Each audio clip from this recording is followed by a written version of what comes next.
Hello, everyone. Good evening, Carrie. Hi, Good how are evening. you, Christine? How are you? I'm well. Good. How are you doing? Doing well. Hi, Melissa, Mr. Owens, Mr. Moore. Nice to see you, sir. These are the only pictures I can see so far, so if I missed you, I'm sorry. Just checking to see. We're supposed to Yeah. have quorum. Carrie, and yes, we should have quorum. I see you, Anissa, Allison. I looks like that is who is on so far for board members. This is Neha. I'm on. Oh, thank you, Neha. Okay, thanks, Neha. Carrie is joining now.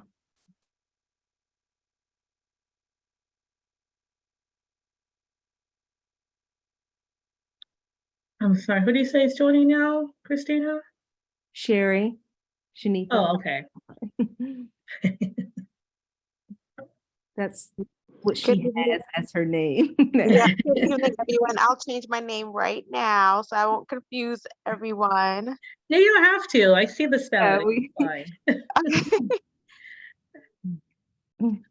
Hi, Miss Allen. I don't see your picture, but saw your shout out. Can you see me now? Jones, hello, hello, Mr. Good Christian. evening. Nice to see you. Who else is on here?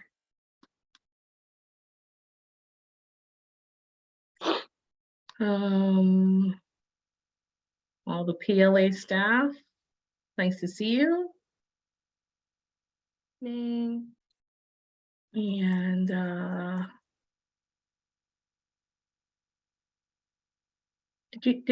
is Lorraine said she was joined. So we just need one more person to join, right, Christina? Lorraine.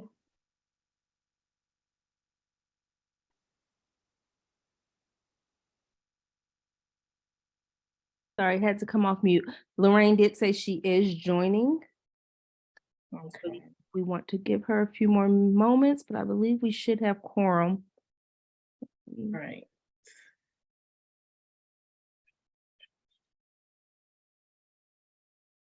Yes, we do have quorum. Good evening, Miss Gregory.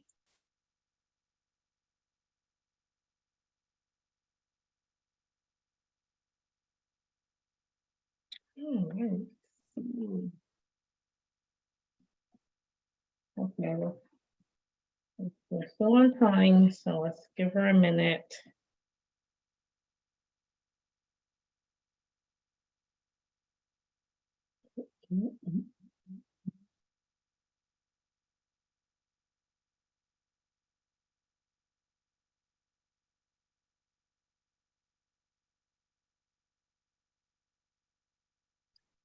Okay.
Hmm.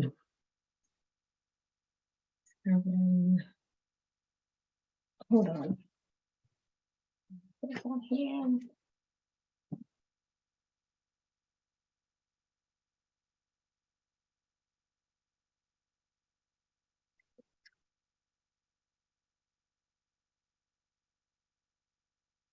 Okay.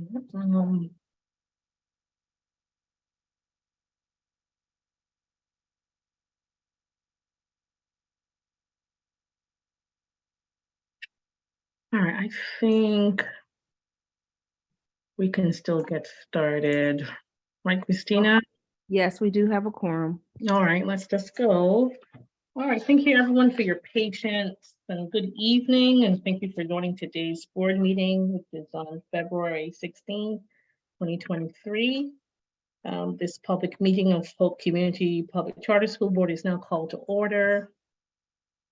We will now call roll to determine that we have quorum. Anissa Bailey. Here. Neha Patel. Here. Can you hear me?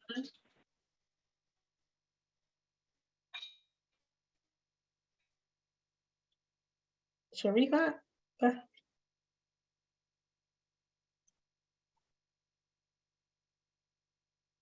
Allison? Here. I'm here. Sharifa, can you hear me? I can. I'm here. Oh, okay. All right, great. Sorry about that. All right, a quorum has been determined, and we will now proceed with the business portion of the meeting. We have an agenda to review. I would like for a motion to approve today's agenda. So moved. It looks like Mr. Johnson is on the call. Okay, all right. We'll definitely have quorum. Am I going to ask for a motion to approve today's agenda? This is So Anissa moved. to approve the agenda for Thursday, February 16th. Okay, may I have someone to second the motion? I second the motion, is Sharifa. Okay, all in favor, say aye. Aye. Aye. Aye. Any nays or abstentions? The agenda is approved. Board members, we also have the board minutes to review from our January 19th meeting. Are there any corrections? Nope, I don't have any I myself. have none. I have none either. I'd like to have a motion to approve the minutes from the January 19th meeting. This is So also, moved. I move to approve the minutes from the January 19th meeting. All right, And this is thank you. Anissa, I second the motion. Thank you. Thank you. All in favor, say aye. Aye. Aye. Aye. Aye. Thank you. Any nays, abstentions? No. Okay, the minutes we approved will be online. And the minutes from this meeting will be approved at our March meeting. And the recording of this meeting will be available 24 to 48 hours on the site. These actions are based on the Open Meetings Act. Okay, so we can jump into our agenda. Today we will hear updates from Hope and PLA on the progress of the school. And we're going to start with the CMO report and the academic support update. Who is going to lead that conversation?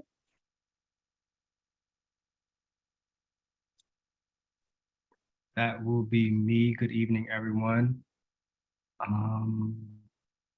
Ms. Smith or Ms. Gary, am I able to share my screen? There was an update on our end based on the data that I would like to show everyone. Yes, I just made you co-host. Thank you so much.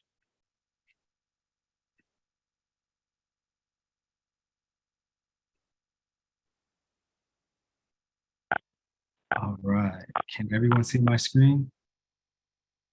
Yes. All right, perfect. Okay, so we're gonna go ahead and jump in with our academic board report as we are soaring with the Eagles. Wanted to start off with some celebrations. As you can see not as you can see, well, in the photo, Ms. Jones is pulling a small group working with our EL students. We've noticed that all of our teachers are now immersing students in Tier 2 instruction, which means you see small group happening across all grade levels within all disciplines in the building. So we're super excited to share that students are getting tailored instruction so that we can truly meet the needs of their deficits and making sure that we are mitigating any misconceptions that we notice. Also, we have accountable talk happening. So in this photo, we have Ms. Warren with our 5th grade scholar. She's our ELA teacher. She is hosting a community circle going on in the beginning of her meeting before even jumping into instruction, really pushing students to use their accountable talk stems and making sure that they're building, whether they're agreeing or disagreeing or just simply asking questions to their peers. And then we have Mr. Moore using amazing strategic prompts, making sure that his students are moving towards a conceptual understanding in science. And this is middle school science. This is it. What grade is this? This looks like 8th grade. Are there any questions about the celebrations going on in the building? Just one quick question. Will there be an opportunity in the meeting for Mr. Moore to talk a little bit about his science class, some of the things they're doing there? Yes, absolutely. Yeah, okay, all right, good. All right, jumping into some opportunities for improvement. We have been working on our what to do directions. So that just means that teachers are giving explicit directions to students so that students know exactly how they're moving, what voice level they should be moving at, how long it should take, being very explicit, very clear. We have 14 out of our 15 instructional teachers making that happen. So that's 93%, which is an increase of 6% from last month. Then we have creating and implementing a monitoring pathway. That means that teachers are being strategic when it comes to circulating the classroom, making sure that they're collecting quality student work and giving feedback in the moment. And we have 11 out of 15 teachers making sure that that is happening, which is an increase of 13%. Now we're at 73%. So we're seeing some growth there. We're super excited about that. And then finally, lesson planning, making sure that we have all of our big components, anticipating misconceptions. So teachers should be planning for the misconceptions that students may have in the lessons. They should be identifying the big ideas or the important information that students need, making sure they capture the criteria for success. So what steps are students following so that they can be successful on their problems? And then teachers should be creating exemplars for all student work. So everything that the students are being asked to do, teachers should also be doing that as their intellectual prep. And we had an increase of 20% from last month. We now have 12 out of 15 teachers making that happen. So we're at about 80%. So we're super proud of our teachers because they've been working very, very hard over the last couple of months to make sure that great things are happening in the building. Yeah, I'm here looking at January and you can see the movement in the numbers. So that's encouraging to see. Yes, absolutely. So are we going to be 100% before the end of the school year? It's looking really likely. Okay. I think that's going to happen. I'm really excited about that. Okay. All right, so we actually just finished up NWA testing. And what is this bar in the way? Sorry.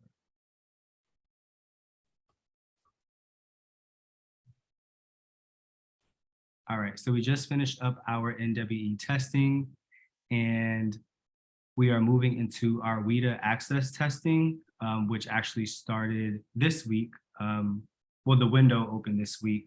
We're going to be pulling our students to make sure that is happening.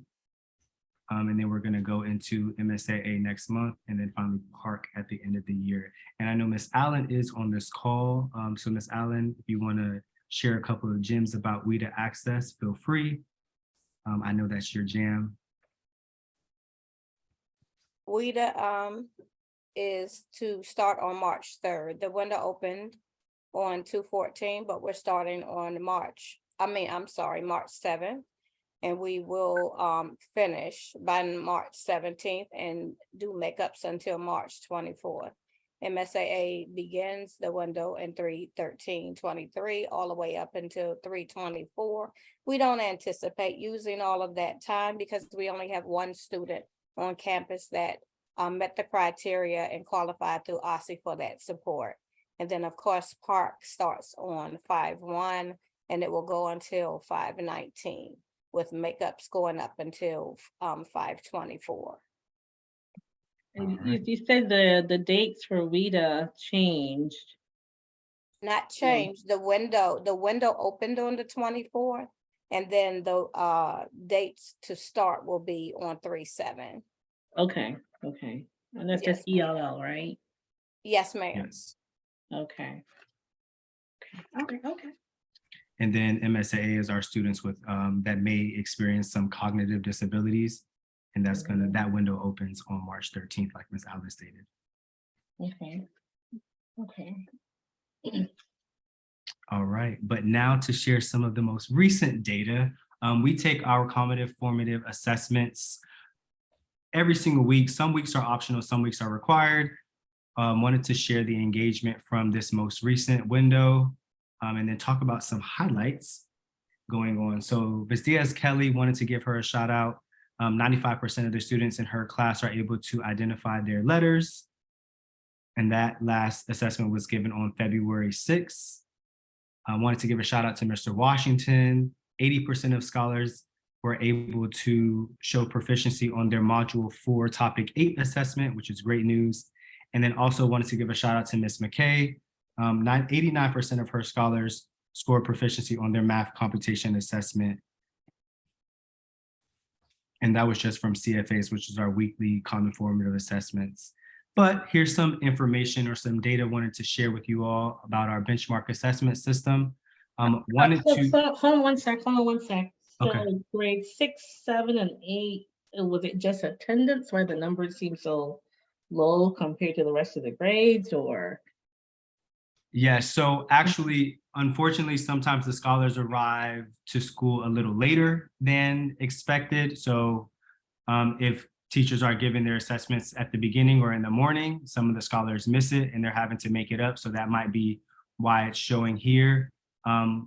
But we do have, some students that are missing class. There's been also like kind of a stomach bug going around. So a couple of students have been sick. So they've been out of the building as well. So that plays a part in our data as well. Okay. Okay, the 7th grade seems to be the 7th, but well, the last one didn't have 7th grade. Okay, all right, we'll just keep an eye on that, on the numbers, because I think when I looked at January, I think 6th grade was low, was 47, like better there. 8th grade was 65. And we didn't have 7th, so, okay, all right. Yeah, but we'll definitely We'll keep continue an to eye on that.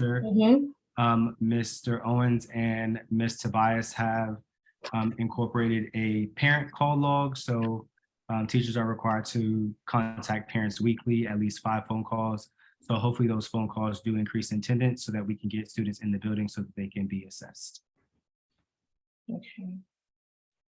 All right, now we're gonna jump into our benchmark assessment system data. On assessment 1, we had 24% of students who were on grade level. With assessment 2, 24% were on grade level at the beginning. Now it's 22%. However, I would also like to state that Ms. Jones actually gave a great PD along with the PLA team on how to actually administer BAS. So we were doing it, I would say the fidelity increased. So now teachers are being very mindful with whether or not they pass students based on those comprehension questions at the end. So this is the most accurate data. So it does seem like we dropped a little bit, but it's also because we were a little, we were more mindful of the questions or how we were grading the questions, making sure that students truly were mastering the levels before they moved on. Can you give a little background and context as to how the letters work? Do they kind of progress as you get through the year? Is it that all students should start at some point, just to help us understand these tables a bit more? I'm sorry, I don't understand your question. All the letters, the C, E, L, J, what do those mean? How do we look at those? Gotcha. Okay, so there are different bands within the BAS system. So students should be on a letter Z by 8th grade. So for example, and Ms. Allen, correct me if I'm wrong, by the end of 1st grade, students should be on a J. Okay. So that's kind of like that middle area. And then it's about 4 or 5 letters per grade until they get into the Z range in 8th grade. Got it. So as you can see, our 8th graders right now are averaging at about a T. We want to make sure that they get to a Z by the end of the year.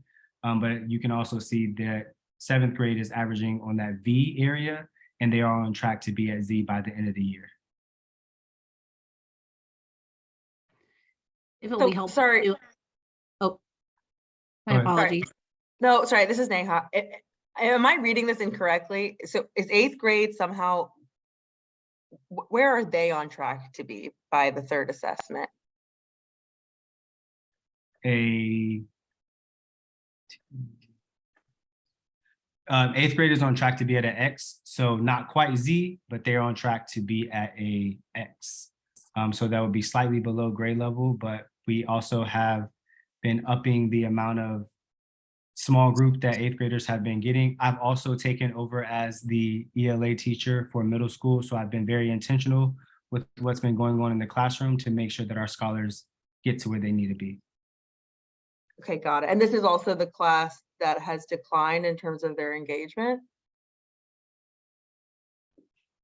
I The think, class- Carrie, did you say that last month that 49 was a bit higher? Hold on. Yes, eighth grade was Yeah, I higher think it last was. time. Okay, got it. So I'm assuming that we're doing something to increase their engagement so that they in fact are going to be on track for an X. Because I guess are the two correlated? Meaning, like, presumably if they're less engaged, that they may not actually even hit X by the end of the year or by the third assessment? Well, not necessarily. As I mentioned, this T has dropped because of the fidelity with the assessment. So now that teachers are making sure that they are ensuring that students truly comprehend the assessment before moving them on, that's why we just wanted to have the most accurate data so that we can truly meet the students' needs. So now that the data is accurate, we're able to give targeted support to make sure that they do get to where they need by the end of the year. Okay, got it. Thank you. No problem. So everyone is, so just going back, so everyone is not everyone is supposed to get to Z then. So the goal is for every student in eighth grade to be at Z, yes. I mean, at the separate grade level, is it graduated with a grade to Z Yes. or, okay. Yes. So I can actually pull up the Like, charts. I would say I'm going to drop a link here in just a Oh, second, okay, and perfect. that will help. And it's actually the chart of where kids should be beginning of the year, middle of the year, end of the year for each grade. So I'll drop that in the chat in just a second, and then you can see and compare those pieces. Thanks, Melissa. Yeah, no problem. Thanks, Melissa. Is there a way to incorporate that as a legend on the presentation moving forward? That Yes. it'll be easier for the board members. Thank you. Yeah, absolutely. Absolutely. And Thanks. we share, and just to like a little background, we did share it with the academic committee team. We dug a little deeper, like as we went through data pieces and shared some of those components with them when we met with the academic committee team, but absolutely we'll make sure it's on the presentation. All right. And then looking at the data based on the grade levels, we have 59% of our first grade scholars who are on grade level. And then there was an increase of 6% for our fourth grade scholars on grade level. And then going back to your point earlier about eighth grade, where you asked about engagement, as you can see, 61% were on grade level at the beginning. And now it looks like there was a huge drop of 30%.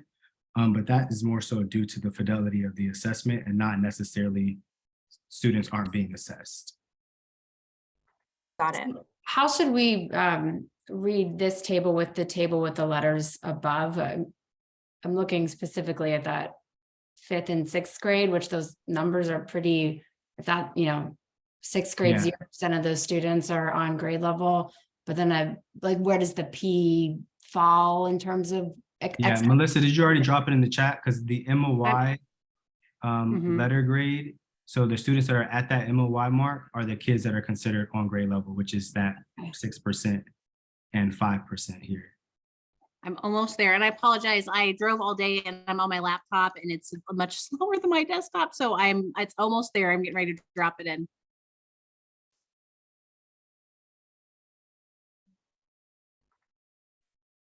Oh.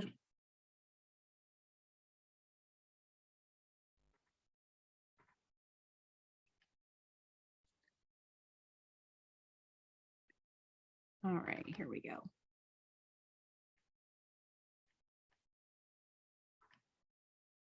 All right, there we go. That should be able, you should be able to access that document. It has a little table inside.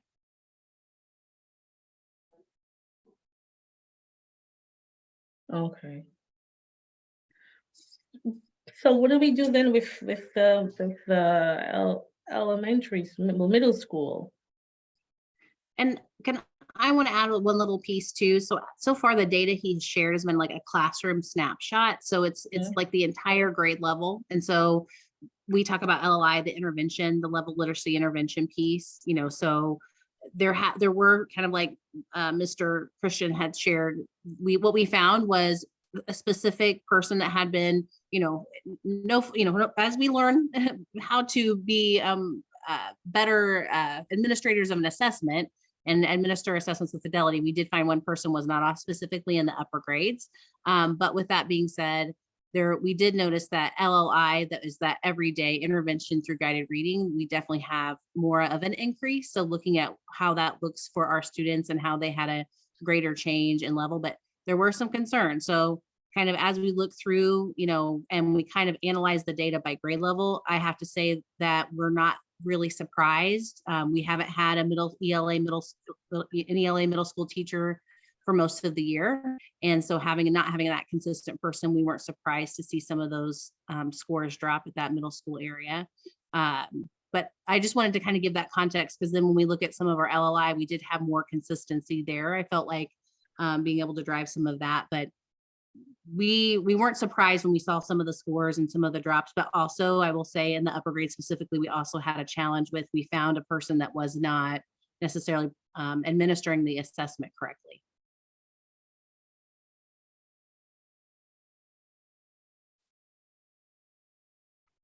Was everybody able to access the link?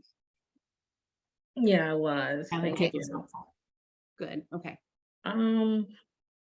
So as someone who's not an educator, right? So when I see this, I'm like, oh, it looks really low. So is there a plan in place to kind of, so do we now have a teacher?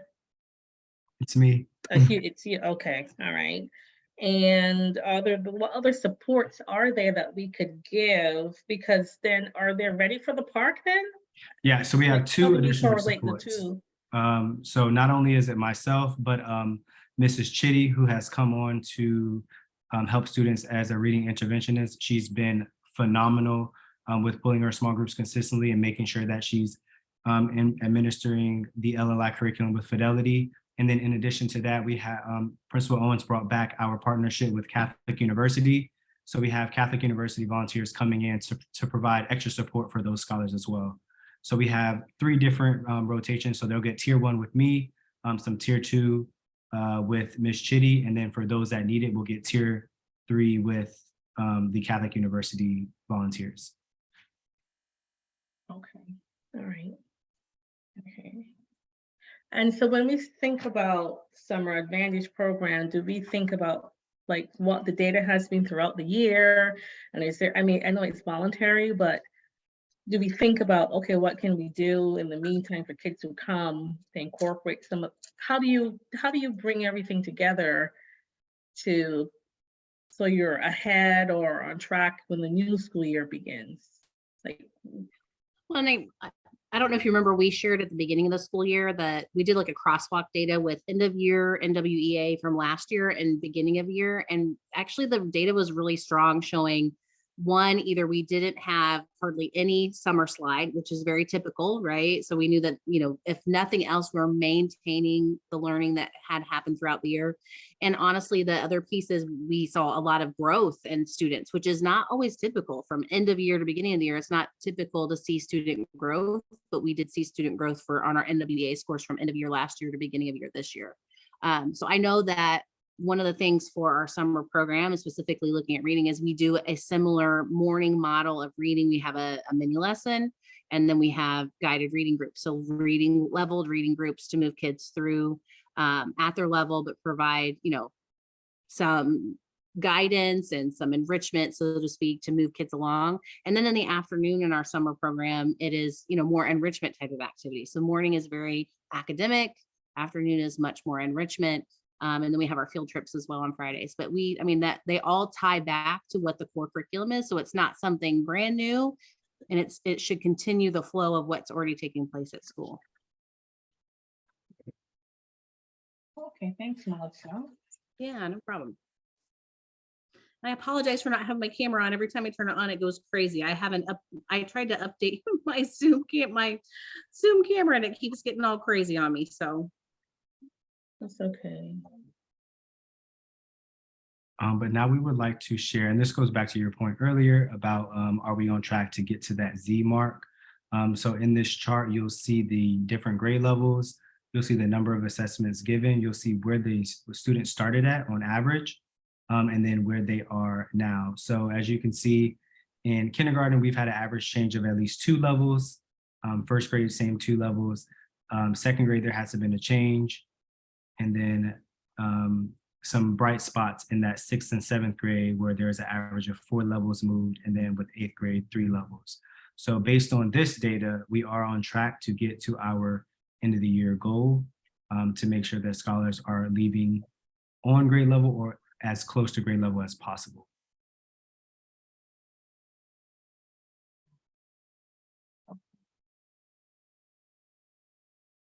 Are there any questions about this diagram?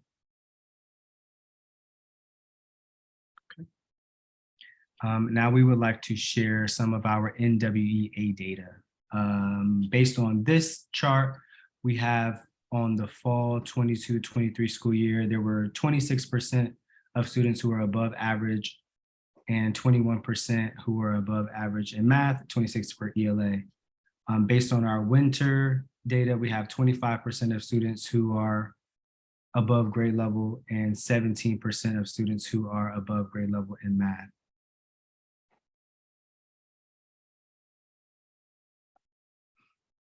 And I know we dug a little. oh, God. Go ahead.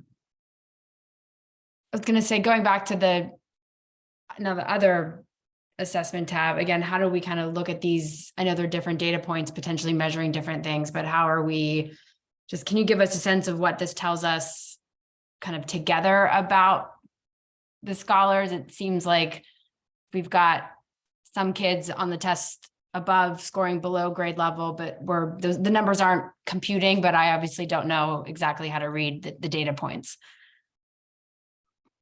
And I think one of the most important things as you look from fall to winter is saying, okay, where have we grown and where have we fallen back? And then we as a school and as a leadership team are looking individually at those grade levels, looking at the practices that are happening.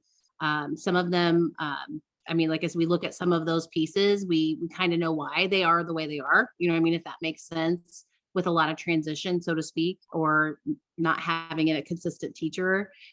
So I think that there's a lot of pieces that we know why they are the way they are. And we know that, you know, those are certain areas that we have focused and we have plans in place to move those forward. But absolutely, I mean, I think the biggest thing is consistency right now, right? I think that is one of the most important things that we have to focus on for the remainder of the year. I know even having Mr. Christian step into that ELA class, we've kind of just said these kids deserve this, right? They deserve to have someone consistent that's a strong teacher in this room. So I know that we have put some different things in place, and I can let Mr. Owen speak to those pieces too, about kind of how are we moving forward and trying to support the school. But I feel when I look at this, where we've had some small, you know, drops in some different places, even overall, I'm proud that we're at least maintaining. And now it's that second semester push. Now we have a consistent principal. Now we have a consistent people in place for the most part. And so how are we then making sure that that falls into the second semester to prepare our kids? So I know that's where we're looking right now. You know, how do we push forward from beginning of the year to end of the year? And one thing I will say, and it's not on this data sheet, and we did share it with the academic committee, is we do have more confidence in that winter score.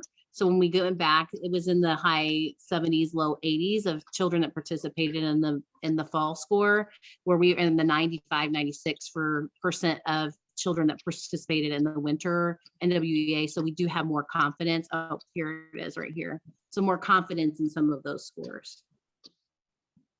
There we go. Yeah, Sharika, go ahead. I know that there have been other slides where there's data there's a section that talks about like the observations, the highlights. Want to know again if there's an opportunity to do that for these slides. It'll help us with the narrative. So to the extent you're identifying trends, if you can just kind of lay that out for us, as well as speak to the things that you are doing to address some of the deficiencies. So I know Melissa said you said you have plans, but it'll be nice for us to see that articulated either in the presentation or in the verbal presentation, just so that we know what's happening as a board. And we feel confident that observations are being made, but there's also plans to address that. And I absolutely agree. And I can connect with Carrie and maybe share, because some of it I don't know would be appropriate for a board meeting publicly, but I definitely understand what you're asking for. So we'll make sure that we, share some of those things that we're doing, in response to some of those data pieces. And like I said, kind of knowing some of the pieces, but absolutely we can get that information to you. Yeah, and then in addition, it would be a little more beneficial to actually come into the school building to actually see some of those things that are happening. Because it's one thing to be able to just look at data on a screen, and it's another thing to actually witness the great things that students are doing in the classroom. So we definitely invite you guys into the school building to either walk with myself, Ms. Allen, Principal Owens, or another school leader, just so that you can actually see some of the great things that are happening in classroom as opposed to reading about them in the academic board report. That's great. And I know that internally as a board, we have spoken about opportunities to visit the school. So it is something that is on top of our mind as well. So thank you. What am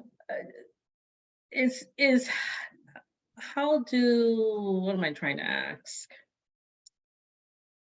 I'm sure, I don't know where, I'm assuming the DC Charter School Board or whomever, OSSI or whomever, they have aggregated data that kind of compares school across the board.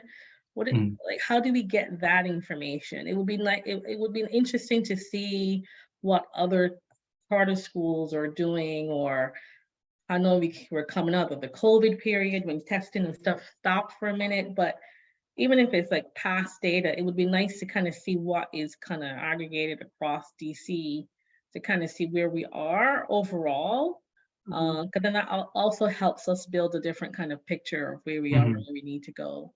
So, yeah, definitely. And I know a lot of the data was embargoed for a while, but now that we are coming out of the pandemic, but now that things have opened up a little bit, we should be able to get that data so that you can see the comparison across the different charter schools. Yeah, I think it would be a nice thing to add in, just so we have a broader picture as we keep talking about enrollment, and we also want to know where we stand and what we're up against. So I would personally like to see some of that at some point. Okay, yeah, I can definitely include that at the next board meeting. Yeah, don't worry. And we'll make dates to come visit. Thank you. Thank you. And I do want to mention on this before you move forward, Joshua, one of the things I do think is important to mention is, so winter this time last year, ELA was at 19.5% of students that were at grade level, and winter this time we're at 25.3. So where, of course, we want to continue to grow from fall to winter, we've had a tiny little increase and a tiny little decrease there. So we're pretty much stagnant.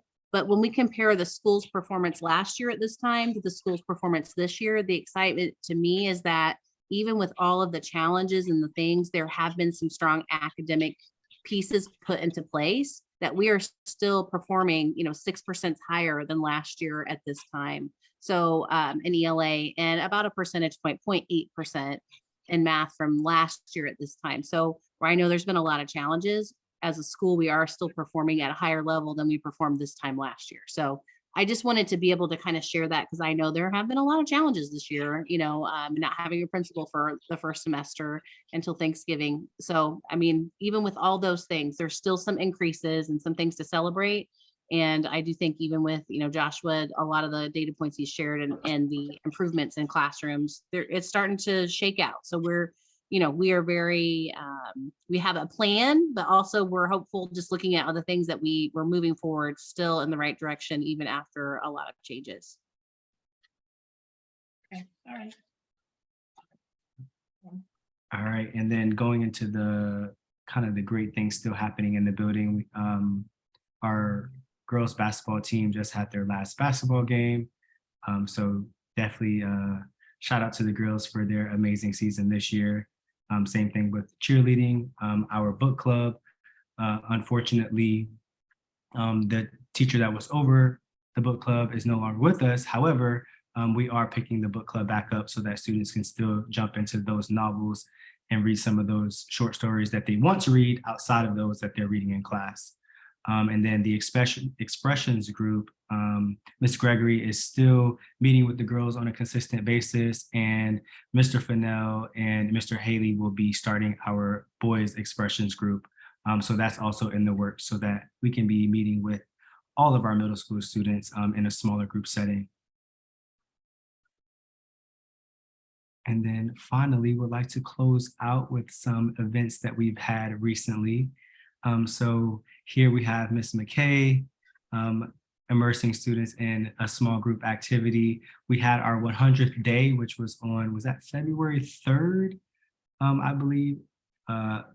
Last Friday was our 100th day of school. So scholars dressed up as 100-year-olds and they spent time building the number 100.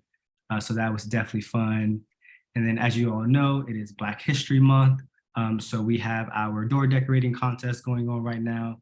We just had our ball, or Valentine's Day ball this past, was that day? Yes, Valentine's Day. And then we have our Black History celebration is going to be on the 27th or at the end of 28th. Yep, 28th at the end of this month. So we have a lot of great things coming up. We also had our second quarter award ceremony on the 8th, which was awesome to see families coming into the building so that students can receive their awards. And then we also had our homecoming game on the 8th as well. So some great things happening in the building. We're super excited to continue celebrating our scholars as we make sure that they move along the continuum of learning and reach the pinnacle of achievement. All right. Sounds good. Thank We're a you. little over time, but we're further along right now, so Oh. I think that's it. Thank you, Mr. Christian. I appreciate the update, and we'll see you in the classroom, and we'll also look for some, district-wide data at some point. I'll work with your peers to kind of pull that together. That'll be nice to see before the end of the school year. Okay, I'm not sure. I know we're a little over time, but I know Mr. Moore is sitting in his science class, and I know he's more than willing to share some of the great things going on with his middle school science students. Okay. Do you want to kind of do an intro, kind of leading to that, Mr. Owens?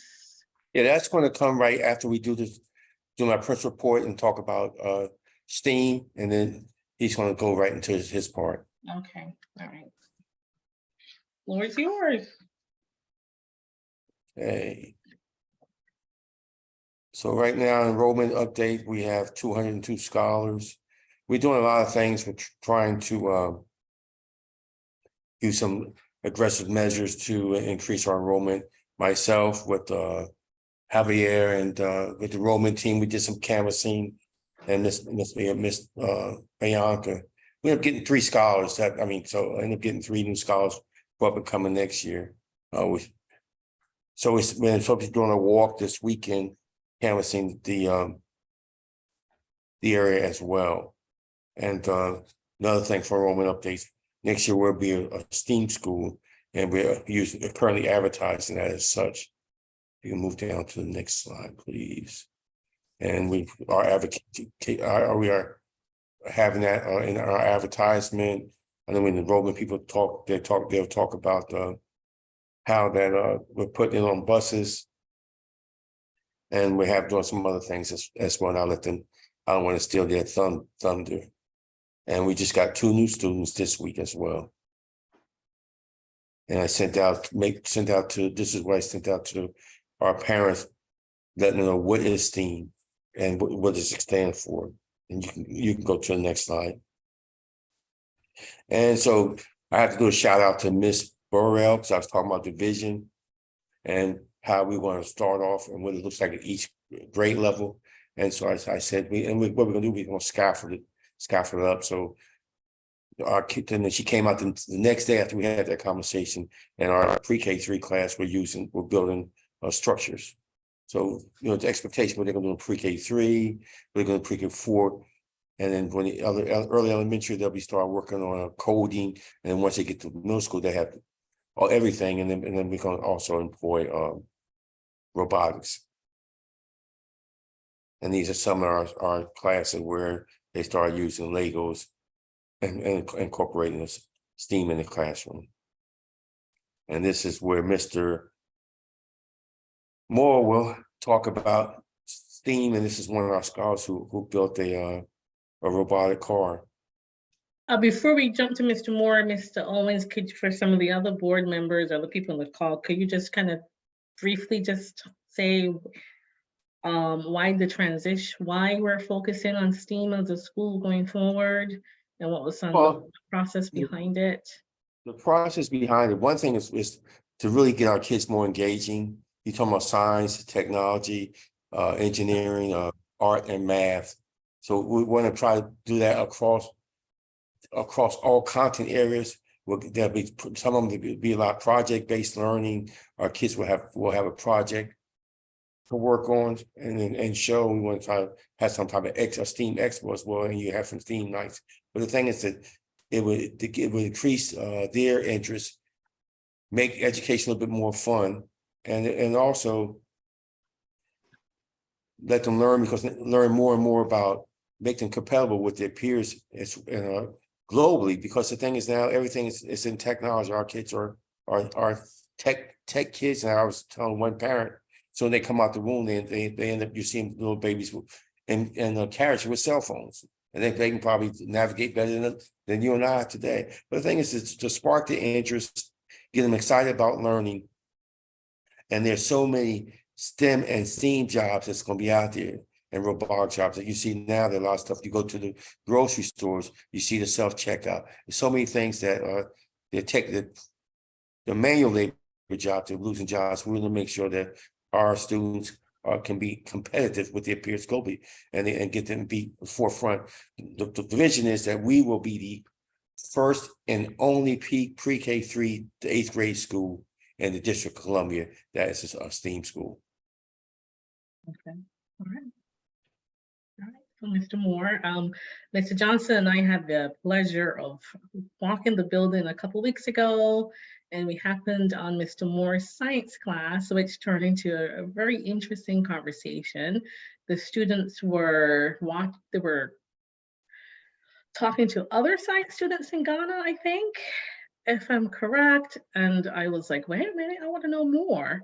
So Mr. Moore showed us talked a little bit about some of his visions, some of the programs he's been trying to do. One of his students, who shyly but proudly came out and showed us her robot that she built. So Mr. Moore, if you could talk a little bit more about your science program and what you're hoping to do, and how does that then fall into the whole idea of making us a STEAM school. So the floor is yours. Well, thank you so very much. I want to thank you all for giving me this opportunity to share with you. It is my pleasure to be in front of such an esteemed panel of guests. My name is Donald Moore. I'll just give you a short dossier about me. I've been teaching now 28 years, and I just moved here from Louisiana, but I've taught in Alabama, Louisiana, and Prince George's County, as well as my last year prior to coming here was at an all boys Jewish school in Spring, I think it's Silver, I don't even know the name of that county, but it's most recently, and Silver Springs, that's what it is. And my passion is to create future doctors and scientists, and because our future is going to more technical and science-based, with the introduction of EV, electric vehicles, with the introduction with self-checkout machines, with the introduction of a lot of jobs in that area, there's going to be a vast need for minorities as well as everybody to be able to handle that in a career. So my passion led me to look for students like this young lady, Miss Julia Joseph, who I'm just going to show you. This is what she built from scratch. This is what she programmed herself from scratch. We have the students, we have the capability, and all of them have influence on other students that we're looking to grow this and hope to grow this school in the area of the STEAM programs. Currently, we're working with 2 programs. One of them is called Amplify Science, which is a new curriculum we've been working on for the last few months here, where the students actually are going to be doing reading, talking, writing, visualizing science in every capacity. Just to give you a short, I won't belabor the point too long. They do hands-on activities. They're recording observations as well as simulations, digital simulations. They're modeling tools, as you can see behind me. There's a variety of models that they do on a regular basis here every week, as much as I possibly can. They participate in a lot of classroom collaboration and conversation to teach them, taking the accountable talk, as well as how to conduct themselves in professional as well as cross-cultural conversations. The Amplify program also teaches them scientific thinking as well as scientific argumentation to enhance the cross curriculum with ELA and math. I'm also having them do mathematical computation and calculations, as well as they're doing annotating articles using the computers, as well as writing them and annotating them to help them write different documents. They will be writing an argumentative piece in the end using the claim, evidence, and reasoning model, which is CER across all curriculum. This is a 21st century way of doing science, as well as we have joined forces with the National Science Foundation, which is what they was alluding to earlier, and the IREX community, which is called the World Smarts STEM Challenge Program, where our students are collaborating with students from Ghana, Africa. And we have become partners with them, and we are working on handling and coming up with to solve problems that develop their STEM concepts, that cultivate teamwork, that also, and their team leadership skills, not to mention that global, trying to handle and solve global real world problems such as pollution. Our current sustainable development goals are to help improve sustainable cities like ours in Ghana and the communities, as well as to help with the climate change action. That is our current goals right now we're working on as a team. And it has so far been very refreshing to have partners in Ghana, and as well as learning the different culture, learning the different languages. And they're teaching us their culture. They teach us some of their words and how we greet each other. And each one of our team members have a role, and they're partnering up with another team member who has the same role in Ghana, Africa. And they're exchanging how they're going to develop, create a prototype after they come up with a problem and a solution, how to solve a problem that I mentioned to you about the different challenges. If I could, I just want to briefly show you, if I could get this share screen, I just want to show you the last meeting we had. The students were, there is several schools in the DMV that's also involved in this program with us, okay? And if I could just briefly show you, I would like to show you the pictures that we had the last time we spoke. We were developing, these students right here were developing and creating a solar station where it collects sunlight from the solar station, and they're going to use that to help power the device or the prototype they create. Also, we were in class and they came and they visited us. We were sitting and we had them on Zoom, and we were meeting them and having conversation with them and creating the bond of cross culture. The main 2 concepts here is develop STEM associated prototypes to solve a real world problem, as well as build cross cultural relationships, okay? And that pretty much sums up what it is I'm doing in a nutshell without belaboring the point, because as a science teacher of 28 years, I love to talk. So I'm not going to continue to talk on that point. And you all are welcome to come visit our class. We're more than happy to have you back. Come and visit us. Mr. Moore, we'll be back. Thank you. Oh, I stopped sharing. oh, okay. And that's why we're going to be successful at creating this STEM program here, because my passion, coupled with Ms. Morris and Mr. Owens' passion, is going to happen.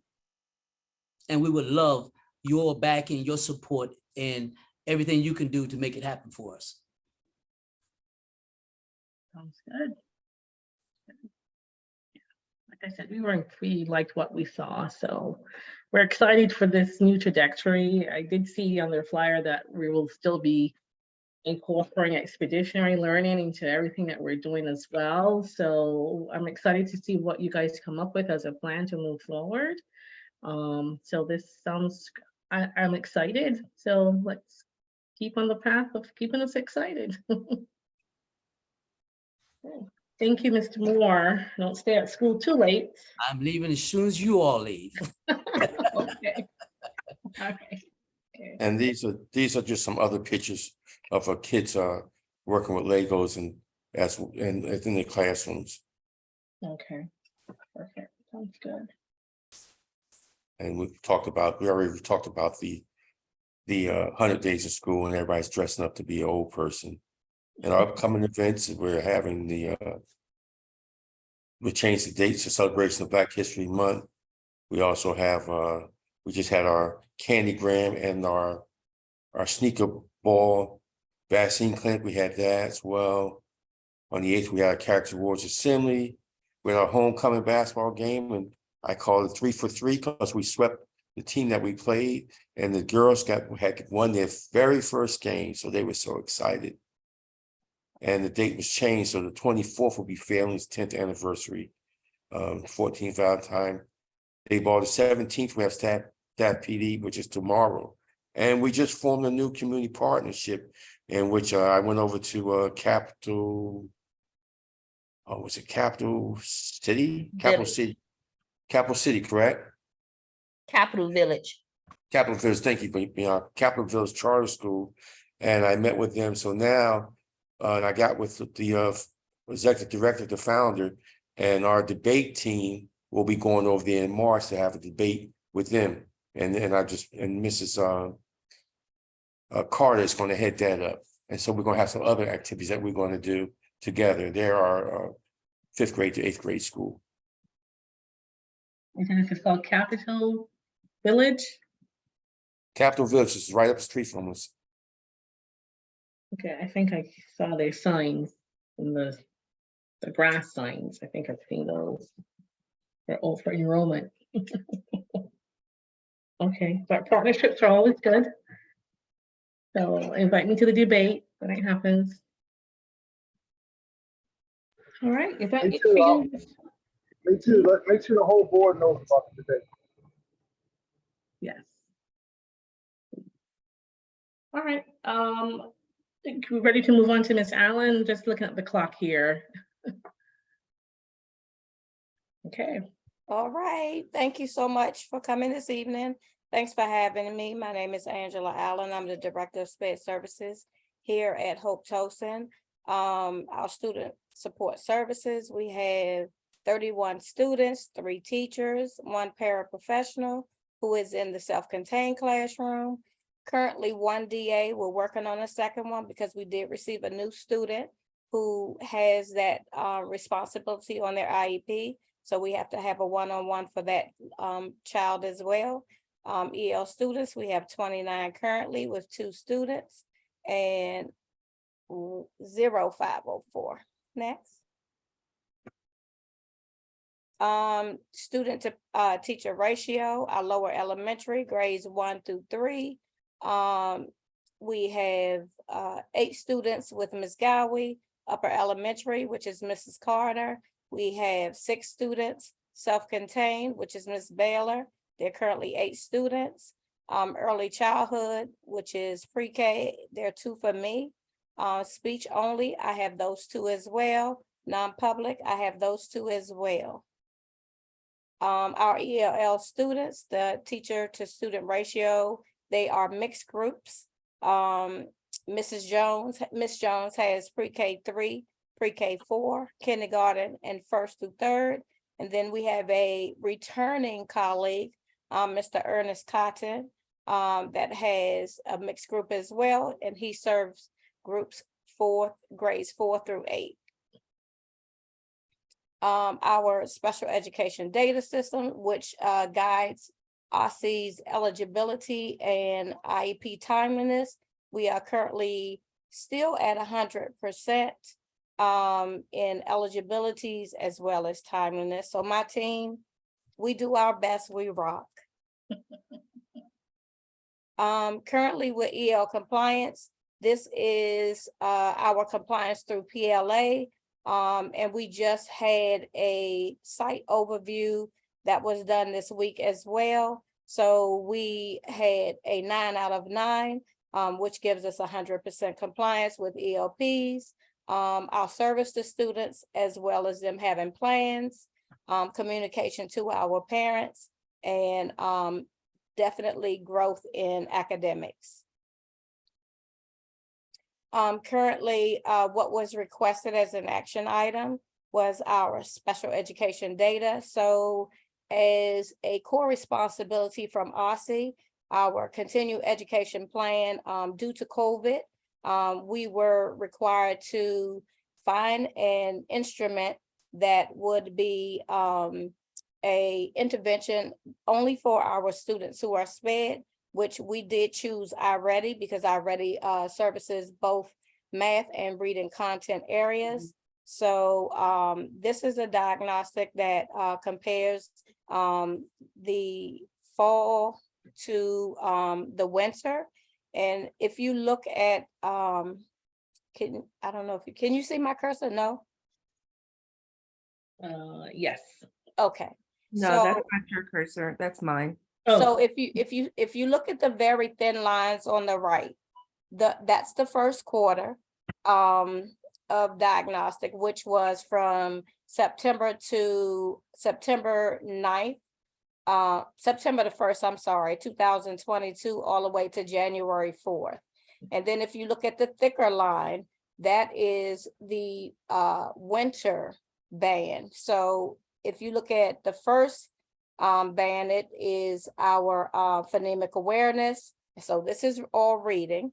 The second band is phonics. The third band is high frequency words. The next band is vocabulary. Then we have literature, and then informational comprehension. And if you can look at the two triangle pyramids, you will see that our at-risk, which is our red, which of course that's always going to be our greatest, because I receive students in the school who become eligible because they're 2 grades to 5 grades below their non-disabled peers. However, in that first red band, we did grow by 6%. So there's 6% growth within that band. The middle band is stable. However, the green band that you see at the bottom, that also grew by 6%. So we did have some children move from red to yellow, but then those some of those children that were in yellow also moved to green. And this is a reading caption only. If you go to the next slide, it will be math. So in math, our children, the first band is in numbers and operations on the right-hand side.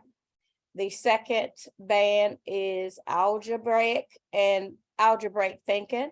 The next band is measurement and data. And then the last one is geometry.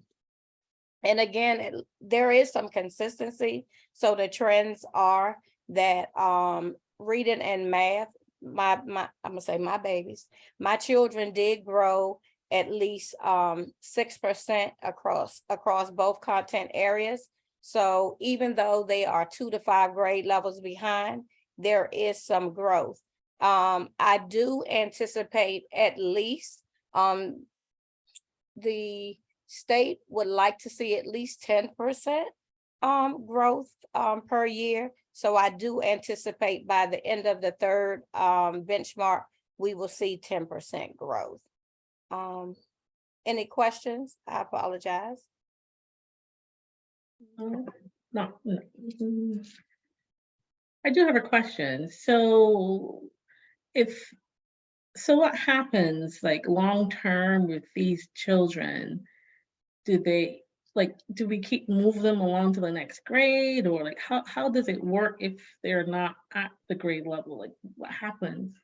Okay, so it actually depends, Carrie. So there are varying disability categories here. We don't have a program that is specific to one disability. We have a non-categorical school, so we receive all 12 disabilities. So you may have a class where there are 2 resource classes. So those children are actually in classes with their non-disabled peers.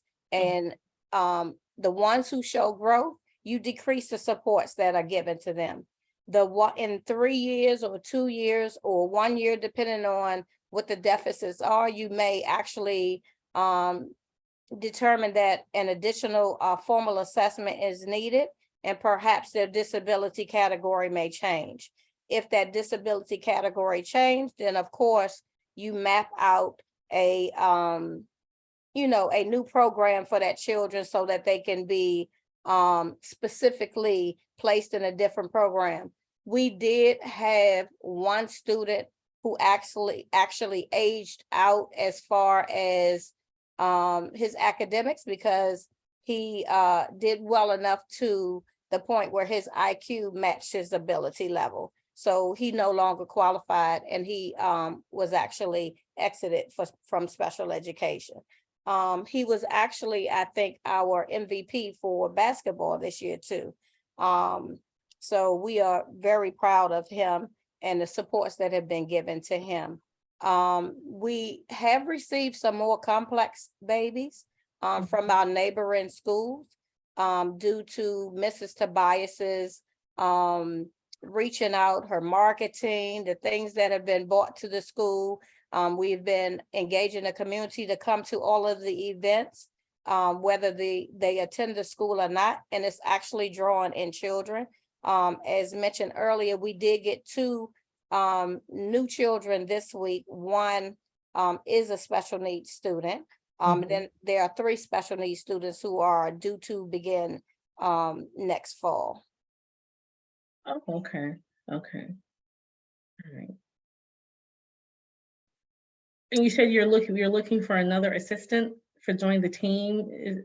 Only because we have a student who has an IEP who is in a self-contained program, and his disability is complex enough to where he has to have full support of an educator and dedicated aid due to his disability classification and supports needed. Okay. And if you get 2 more students coming in in this program, are we prepared to take on more students, or? The class can take up to 10. According to legal ramifications, we can take 10. So there are currently 3 adults in the room. So the teacher to student ratio is definitely great. So the children are not lacking. Okay. All right. It looks like the pictures are not there.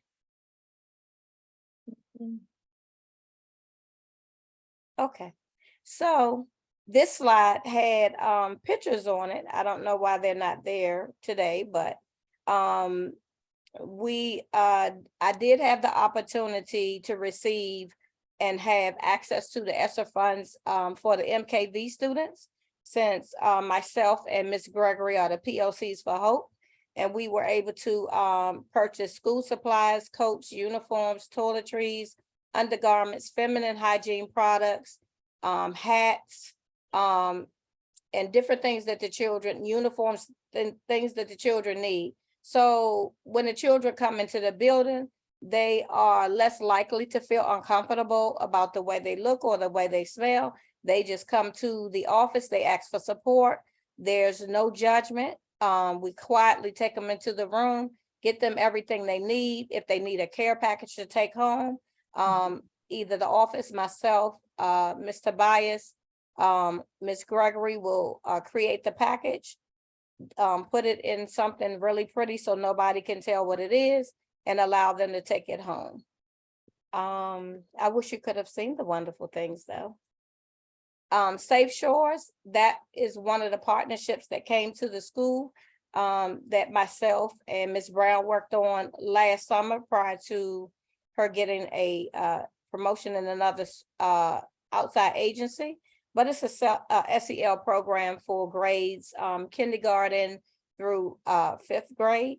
And it's a trainer program. They talk about different things that are trauma-based, that talk about violence, and ways for the children to help advocate for themselves and the adolescents to advocate for themselves so that they can have support and get their needs met directly and on site.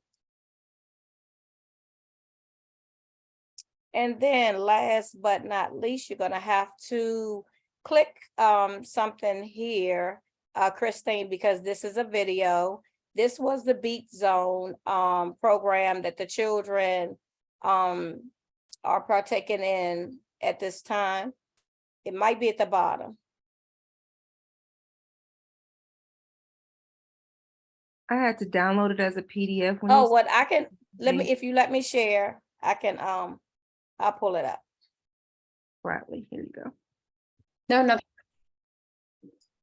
Only note there, thank you, Allison, thank you, Carrie, as we're starting the fiscal year 24 budgeting process led, of course, enrollment is a key piece there, as well as key priorities for the school, making sure that we find a budget spot for all of those. That's it. Yeah. All right, thank you. Thank you. Just looking at the time and the calendar. So I guess department update, just skipping ahead a little bit. The committee update for academic excellence. Joshua covered some of that information when he went through the academic support update. So I think we can probably skip that category unless Melissa is something, if you're still around, I'm not sure. If there's anything you wanted to add there.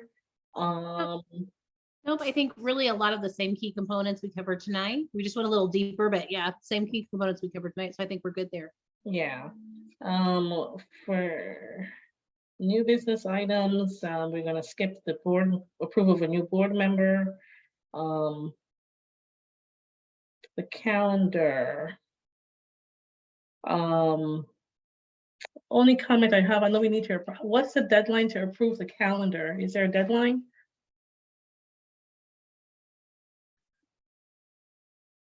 I know we were moving forward just as we look at, especially for a couple different pieces for next year. We have already turned in like a tentative calendar, which was required, to OSSE some time ago, but with the idea that we knew we would probably need to make some revisions.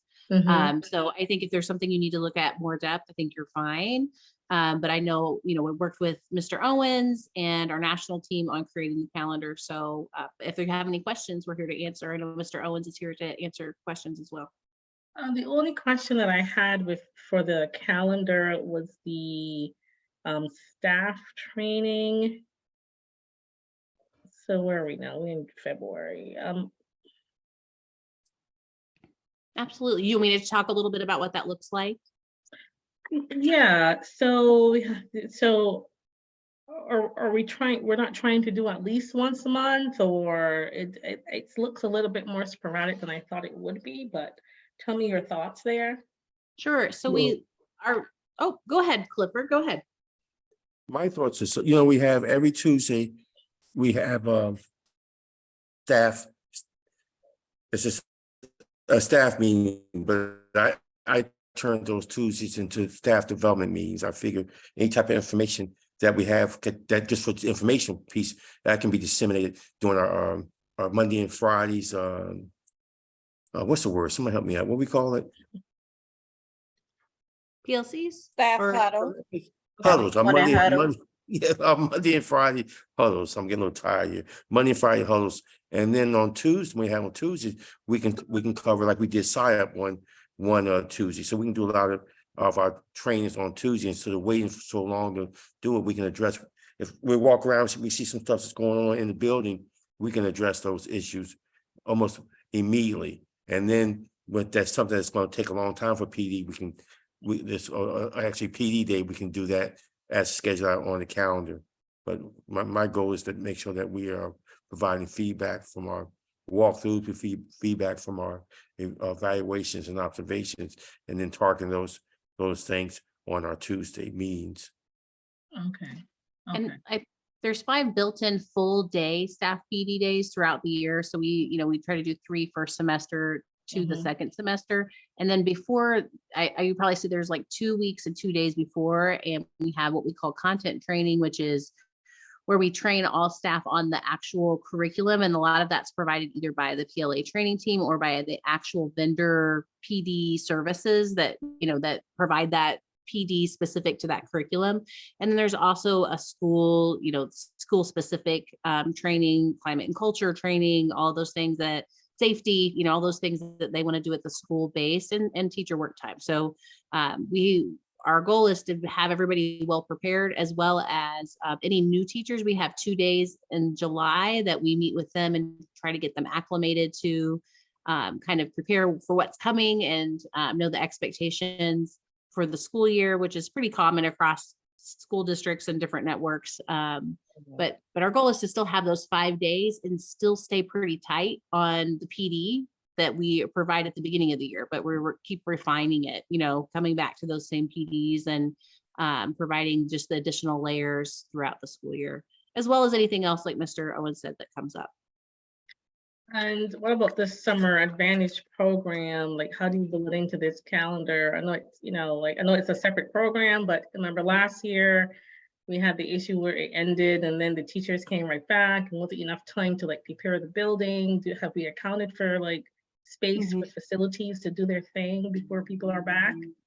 Yeah, and I would say the nice thing is, because if you remember, last year's calendar was a little wonky, but now this year they actually have a full 2 months, that for summer. So that shouldn't be an issue this year. We'll have more space. And I apologize, I don't have the dates for Summer Advantage. I don't know if anyone on this.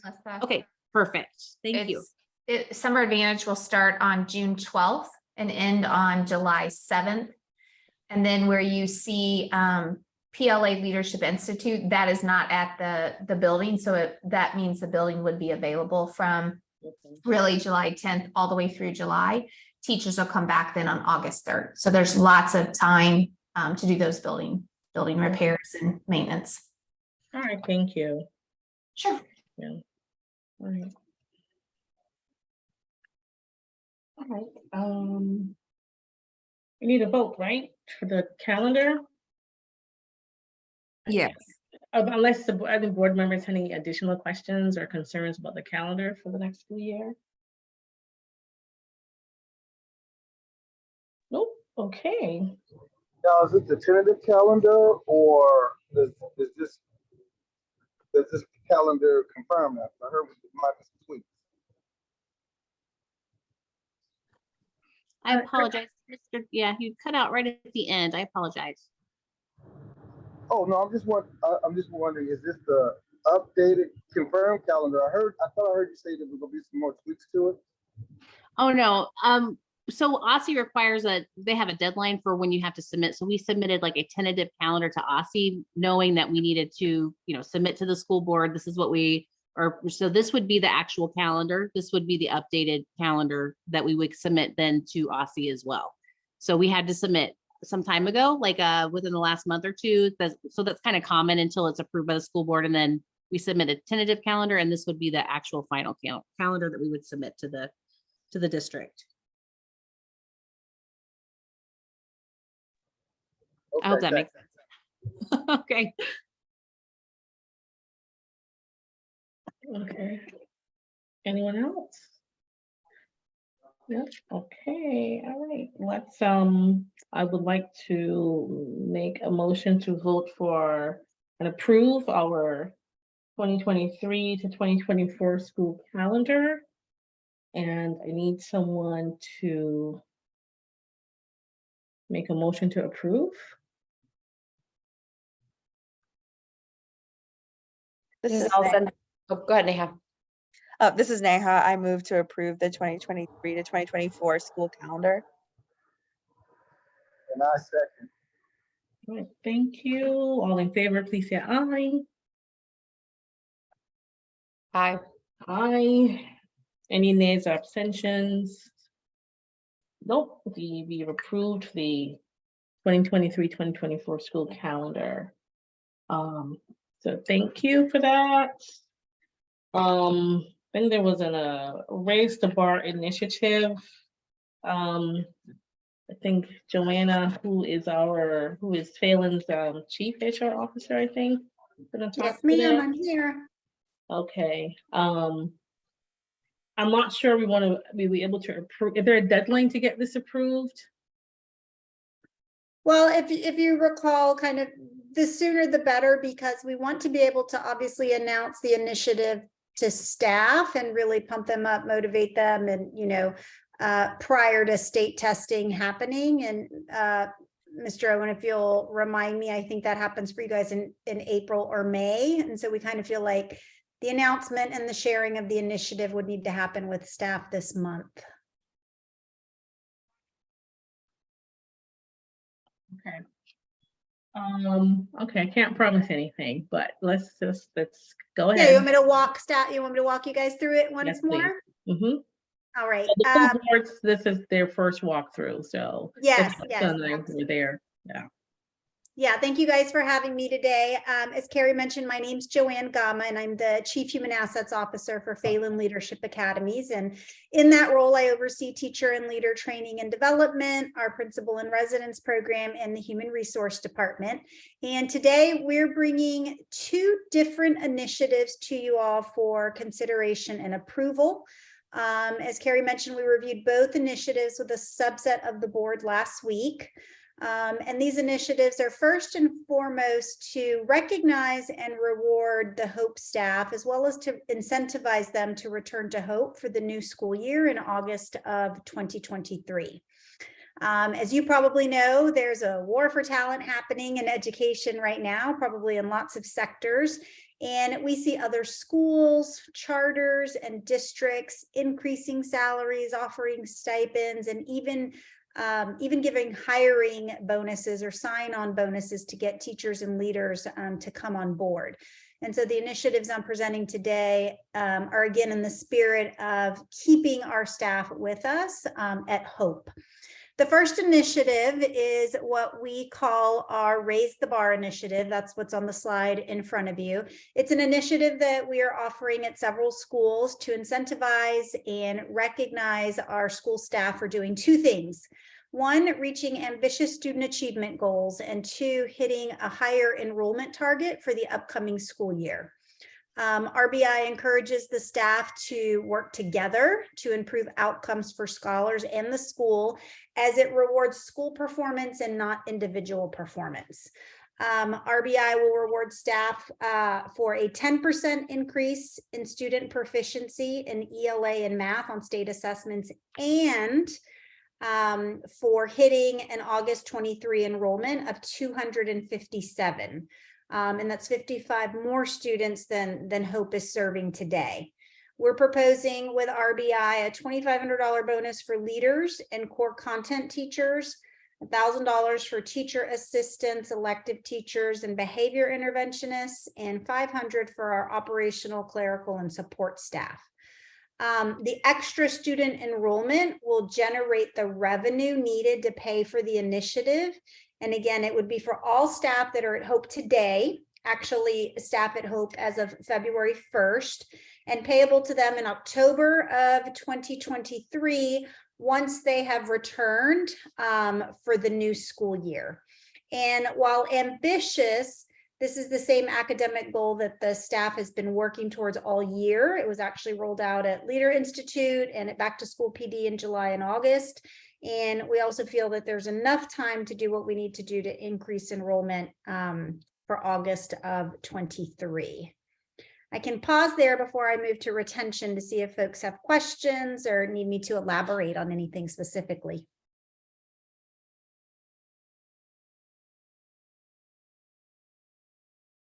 All right, I'll keep going. Our second initiative is one we'd like to offer really year over year at Hope. And that's an annual retention bonus, a bonus for returning to Hope each school year. There's a lot of data and evidence that shows that school achievement and scholar persistence at a school can grow when you have a strong, consistent presence in the classroom and at the school year after year.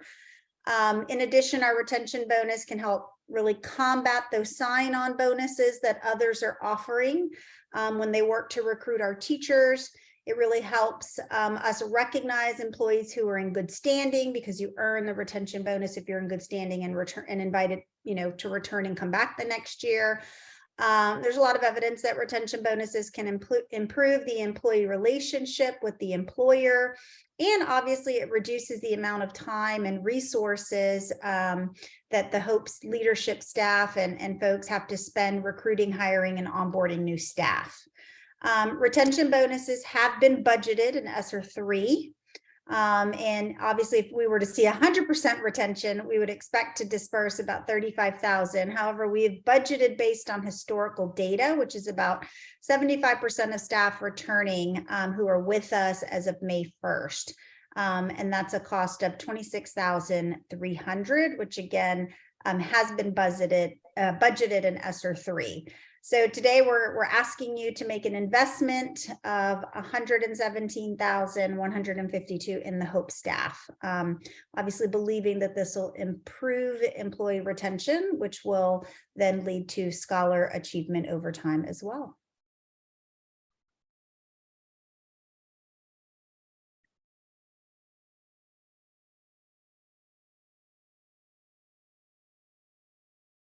Any questions from anyone on the board?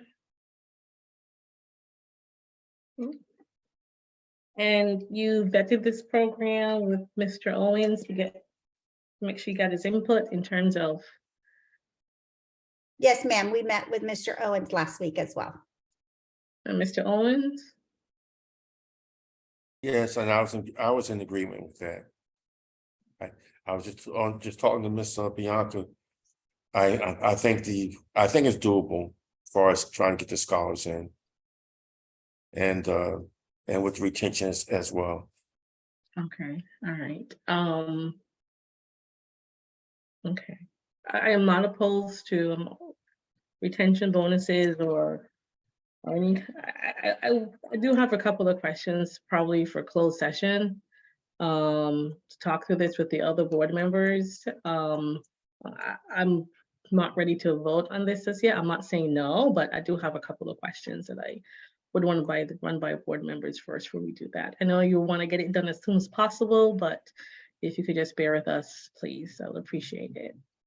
Are there any other any questions for anyone else about this program? No, okay. Just Hello? Yes. I just want to know that is the science budget in there somewhere. Anybody mention that? I just want to go on record say I need you to do what I want to do. Thank you, Mr. Moore. Okay, all right. So again, we have the department updates. Usually we have this group go first in our meetings, and I just wanted to spend a little bit more time on the academic side of the house this meeting.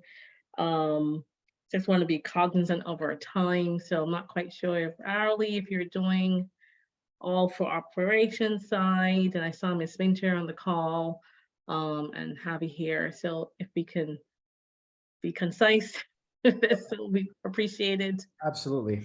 We'll be very brief. Good evening, everyone. I'm Javi Dimas. I'm here to provide a quick update on the mid-year surveys and some marketing updates.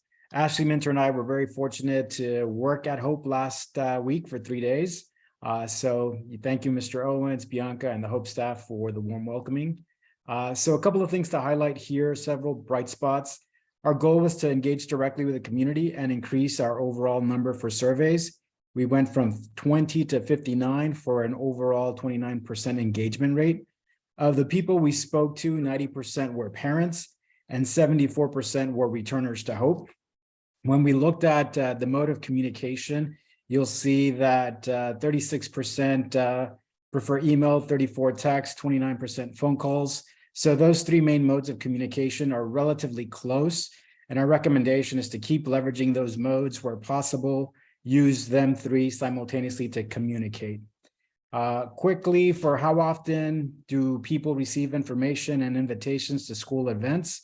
Based on the survey response, 60% said they received information on a daily basis and 35% on a weekly basis. So overall, these are great numbers as it relates to frequency of communication. The next page is a suggestion wheel. You'll see at the top right-hand side. This displays the level of engagement between the parents and the school, and that was positive at 62%.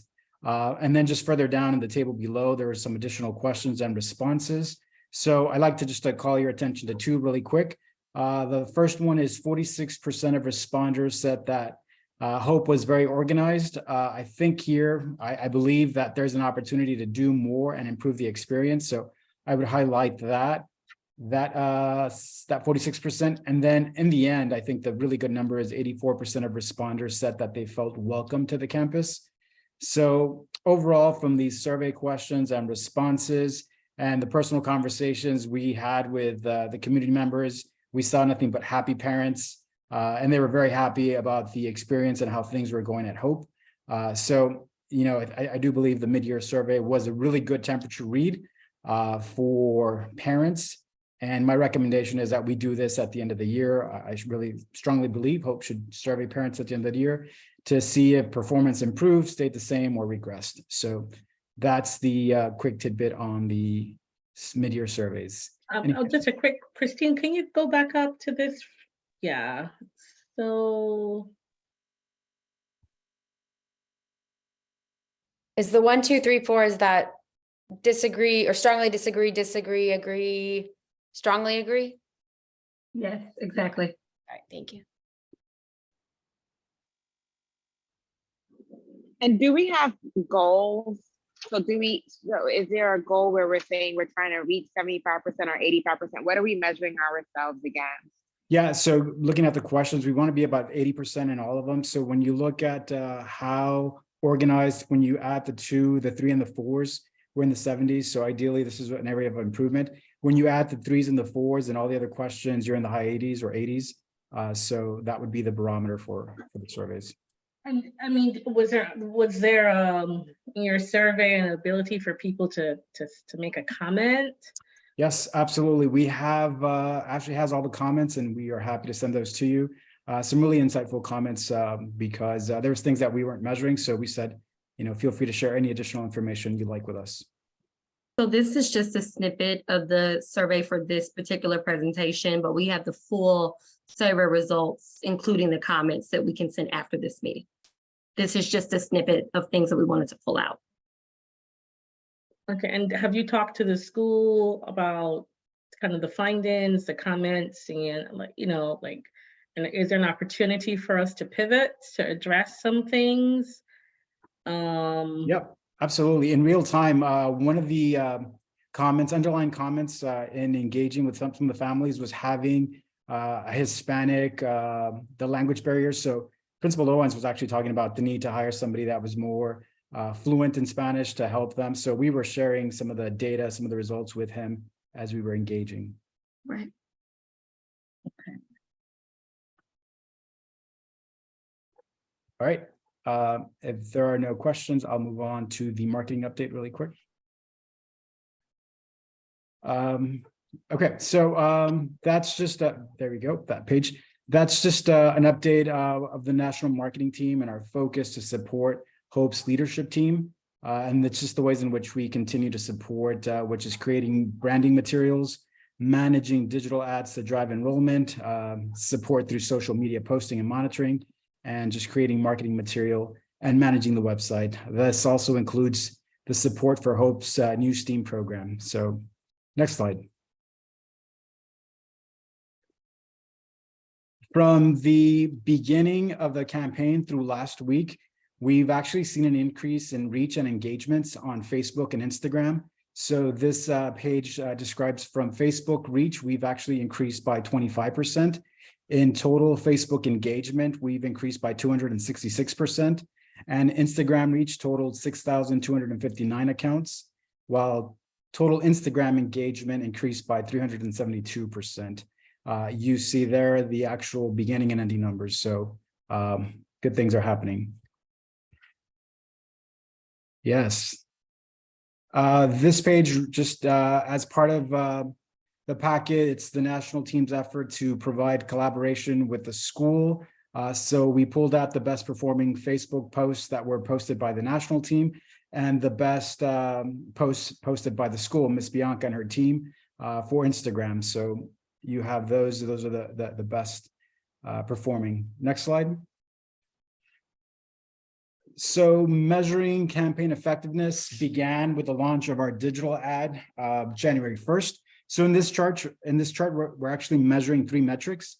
So you'll see the yellow vertical bar, that is the social ad Facebook impressions.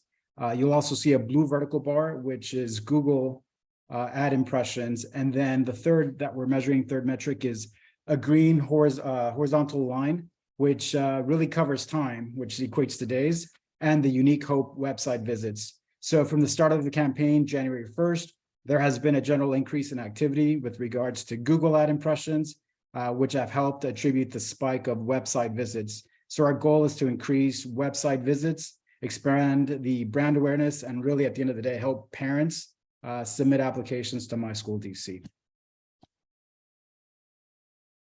Campaign budget, here's a list of the campaign initiatives that the national marketing team secured through the collaboration with Principal Owens and Ms. Tobias. After discussion with them last week, we talked about what was ongoing and what we needed to do as well to help increase website visitation and expand on brand awareness. Next slide. And this is just a recruitment of calendar events. On 2/7, we actually did some canvassing. Principal Owens, we went to the north side of our school there. Principal Owens actually talked to and Ashley talked to a customer at the Potbelly who actually had a scholar to enroll the very next day. Ms. Tobias and I walked into a daycare and we left some brochures. So we had about 8 impressions there. Big event happening this weekend, 2/18. South of our building there is a neighborhood walk. You'll have the Edgewood Commons, and that apartment complex is predominantly Hispanic community. So I met with Mr. Ray and Miss Gladys, and they've agreed to help us support, and they're going to target and canvass that area, speaking directly to the Spanish community, which is predominantly Mexican and from El Salvador. And that's it. Those are the updates. Any questions? No, happy to hear that you're using Mr. Ray and other colleague. He did express when we were at the school, he did express like, you know, I can help. Oh, yep. Oh, So, absolutely. yeah. Okay. All right. All right. Thank you. Thank you.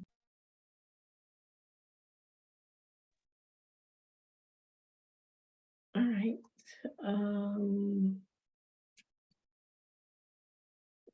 Technology or facilities. I know we have a facilities Google Sheet that is updated.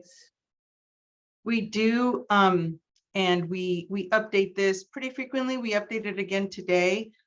So I don't know if this is the latest version, but we do have some updates today, but I'll go ahead and do that. And I'll just start by giving Mr. Ray a shout out. I think he has been a great help in our facilities area, and his enthusiasm for the school is really infectious. And so just a shout out to Mr. Ray. I'll start with the technology update. DNS, which is Dynamic Solutions, has begun servicing the campus since February 1st. Oh, I'm sorry. Yeah, okay, sorry about that, Christina.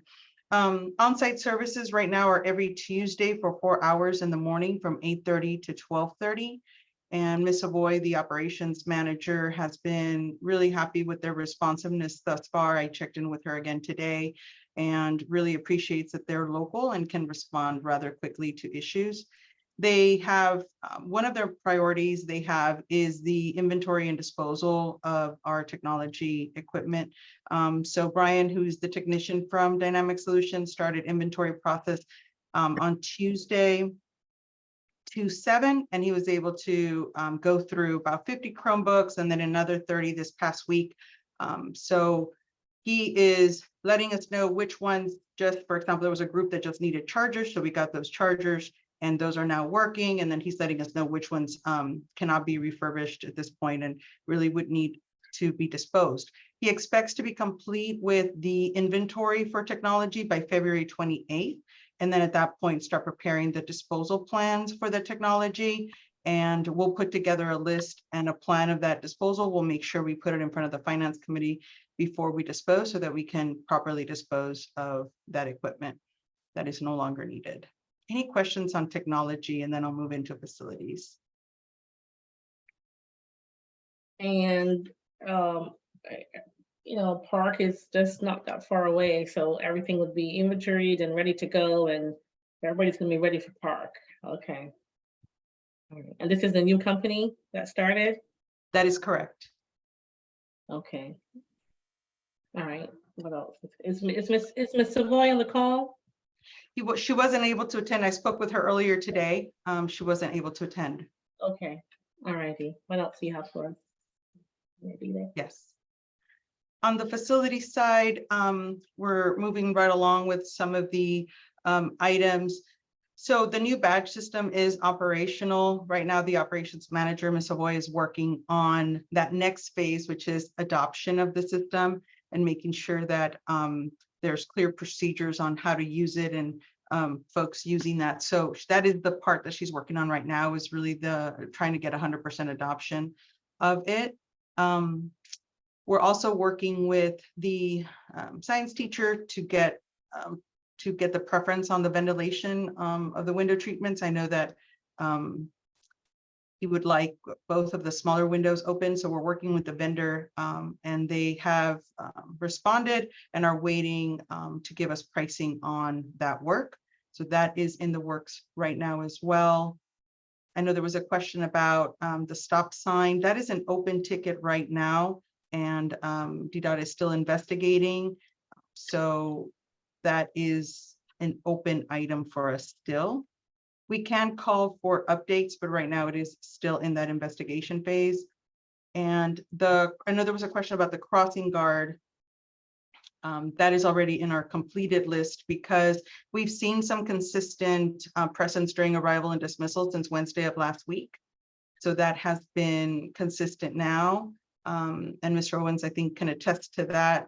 Hopefully I was able to talk about it with Ms. Savoy today. So that's been good. We have, for the front and back door, the springs have been fixed, but there is still a gap. And right now the vendor is advising us that we may need to replace the door in order to cure the gap. So while the door does lock, there is a gap that still needs to be fixed. And for the front door, the springs were fixed, so that door is functional, but we want to fix the automatic swing from when you push the handicap button. So that is something that needs to be repaired, and the vendor is coming back out for that. That is the facilities update. Any question on facilities? I was gonna move on to a couple of safety items. My questions were on the safety items as well, but yeah, I like the spreadsheet. So when Tahira sends the update, you can see it live. So I appreciate this particular item.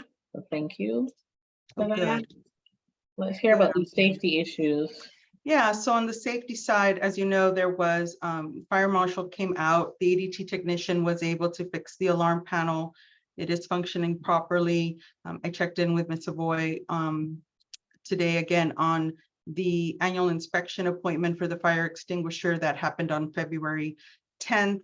And that was for the fire extinguishers and the sprinkler systems. We're pending the report from ADT.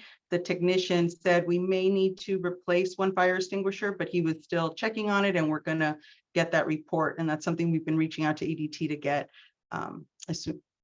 I think as late as today. We reached out to them again to get that report, and they're working on that. There were 2 fire drills last week. One was by ADT when they were testing the system. And the other one was conducted by the campus the day before that. So there were fire drills last week. There's also an inspection for the elevator that's scheduled for the first week in May. And we are working through some of the items that, or all of the items that the fire marshal highlighted during their visit.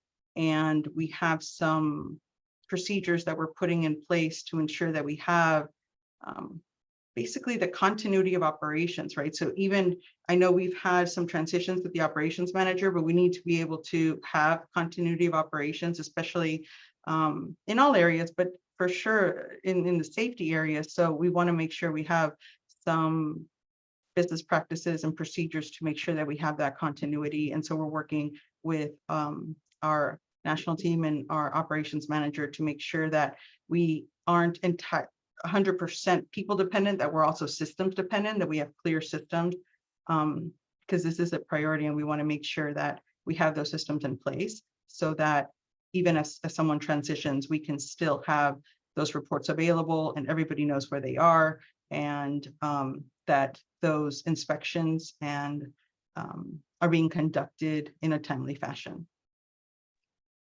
Are there any other inspections that DC requires that might be coming up in the near term? Right now, those were the inspections that were pending, but I want to make sure we have a comprehensive list of that. And that's one of the things that we're working on, and we're including in that binder is the comprehensive list of inspections, but also not just relying on the binder so that it can't be found on that day. We have a centralized place where we have that record as well, so it's easy to access. Okay, good. Proactiveness on this stuff is good. Agreed. And when is the fire marshal scheduled to come back out? They didn't give us a date. I asked the same question of Mr. Boyd. They didn't give us a date. So we just need to be prepared. Okay. There was a question. He said that he's gonna give us time to fix it. The guy was very lenient with us, so we got at least 30 days, 30 plus days to get it taken care of. Okay, and there was a question in the chat. What are some examples of the standard work you are creating? Yeah, great question. So some of the standard work, for example, is one, making sure we have all the list, right? First of all, let's start with what the requirements are, and make sure that we have a forcing mechanism to revisit that list on an annual basis. So the forcing mechanism is, what is the beginning of your year review? When does that happen? When is the mid-year review? When does that happen? And how do we get that? Let's get that on the calendar as a standard recurring thing, so that it is a forcing mechanism. And then that helps us automate it so that we don't leave it to chance, that it's actually part of our system. The other thing is creating a centralized, even just on a shared folder, for example, of where all of the things live. Even if it is something that's done, a report that's done manually by a technician and given to someone, we need to scan it and expect that those items are being cataloged so that we have immediate access to those items. And so we don't leave it to chance that we just had one paper copy, for example, and now it's gone. So operationalizing some of those pieces, I think will be helpful.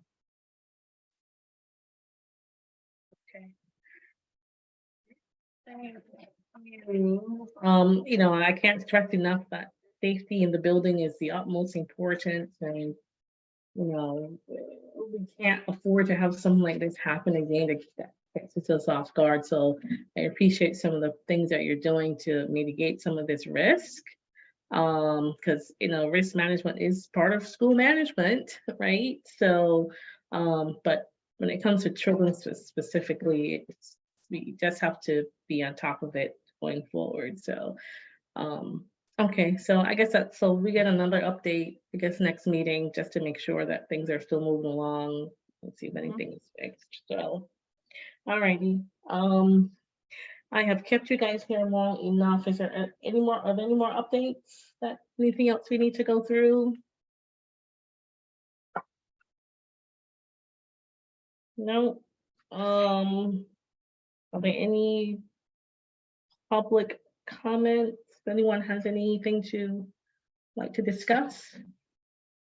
Open up to our guests.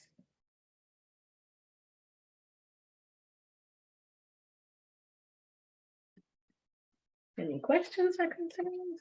No? Okay, well, all right, well, no questions there. I would then like to make a motion for us to move for the board to move, and Mr. Owens to move to,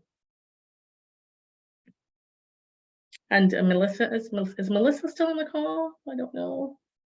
Yes, Melissa's still on. Oh, Yep. sure. Okay.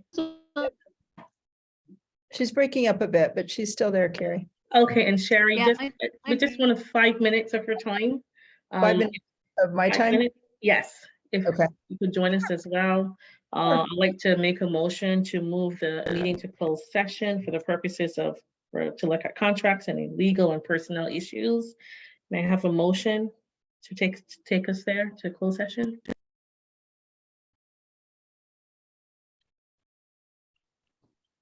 A motion to move to closed session to discuss legal, contract, and personnel issues. Okay, may I have someone to second the motion? I second the motion. Okay, thanks, Sherry. And everyone else on the call, thank you so much for being here.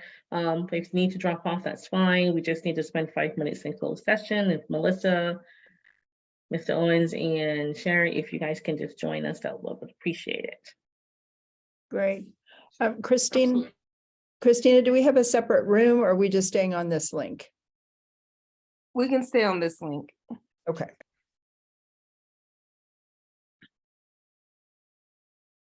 This won't take long.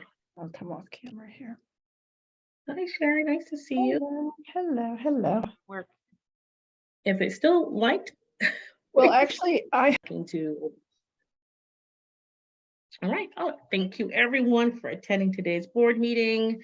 Have a good evening, and I would like to take a minute to adjourn today's board meeting of Hope PCS. This is Sharif. I move to adjourn today's meeting.